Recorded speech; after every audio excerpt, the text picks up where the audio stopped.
Rice is an essential part of any Asian menu.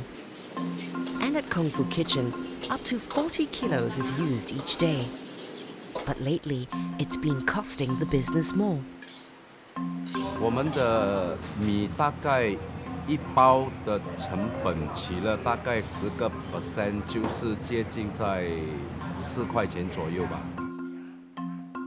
Mr. Chan has managed to keep his prices the same because of a long-standing relationship with his supplier, who is absorbing part of the higher costs for now. 我那个米继续再上调，如果可能起多一个20-30%，可能我们会稍微做一些调整，要不然我们也会再用其他的方法来协调，不要影响到那个卖价了。还有那些水电费，可能我们会尽量省一些咯，就是在洗东西或者是在用电那一方面省下来，去 cover 回我们的那些多付的钱了。Rice prices have been on the rise since July, when India imposed export restrictions on varieties of the grain. It exports 40% of the world's rice. And that move propelled the United Nations Food Agency's Rice Price Index to rise to its highest level since September 2011. Rice represents 20 to 25% of the world's total nutritional supply to the world's people. And that's why I think traders and governments globally get so nervous when there is a rice spike. Prices have already risen in countries like the Philippines, which imports a quarter of its rice needs. Rice makes up close to 9% of its consumer price index basket. The price hike contributed to headline inflation picking up last month after 6 months of slowing. After India's export ban, actually wholesalers have been panic hoarding, so ordering more from alternative exporters such as Thailand and Vietnam, right? So, and then within the country, there also might be some profiteering. But overall, I think if we take a cool-headed look at the numbers, there is no shortage of rice in Philippine stockpiles. Traders also say that supplies of rice globally are actually still healthy.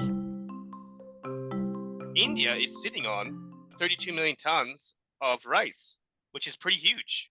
And if you look at the world balance sheet, the stocks to use ratio for rice is like at 35%, which is pretty comfortable. I would say this is 100% man-made, this price spike, unnecessary. I think Modi wants to keep prices low domestically.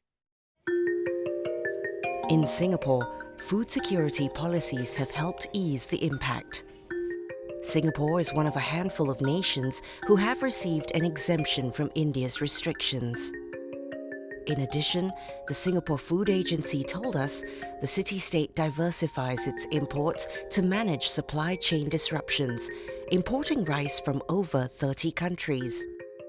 Rice importers are also required to hold a buffer inventory.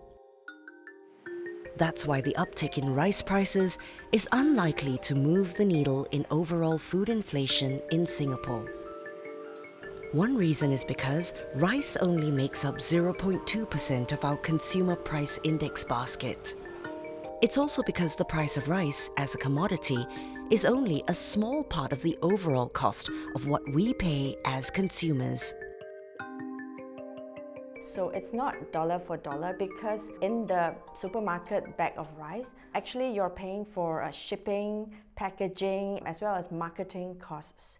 And then even further removed from the price of commodity markets is the price of a bowl of rice that you pay for in a restaurant. So you might pay $1 or $2 for that bowl of rice in a restaurant, and actually what you're paying for, very little of it is due to the cost of rice. A large part of it can be because of a labor cost of that restaurant or the rental cost. Nevertheless, supply and price disruptions due to protectionism and climate change are expected to become more frequent. There are some easy ways we can adjust our budgets to manage future price shocks. For instance, eating more simply when dining out, say at hawker centres rather than restaurants, eating more at home, and even trying to grow simple foods at home. A future plate of rice may not look like rice at all, or it might look same but different if we really adopt some ancient grains and different varieties. One weakness of the current food system is that there's been an over-concentration in certain varieties that came as part of the Green Revolution, and some maybe not very environmental ways of scaling up production. So what has been left by the wayside are the gems that we can rediscover. Heirloom varieties of crops and grains, millet, sorghum as an example, other types of fruits and vegetables and tubers like cassava as well that have the same nutritional benefits and maybe even healthier in terms of GI and so on. So I think it's something that the whole food value chain needs to adjust to. Can we import more of these? Can we raise awareness among consumers? Can chefs and hawkers alike and just home chefs as well repopularize and try these out and give us more paths to nutrition? One silver lining is the increasing pickup rates of more climate-resistant hybrids of rice among farmers in Asia. These heat, flood, or drought-resistant varieties could also help ensure that rice supplies, and therefore prices, are more resilient in the years to come. Don't waste a good crisis. We should make the best of it in terms of food security, sustainability of the food system, and also resilience of society, certainly in Singapore.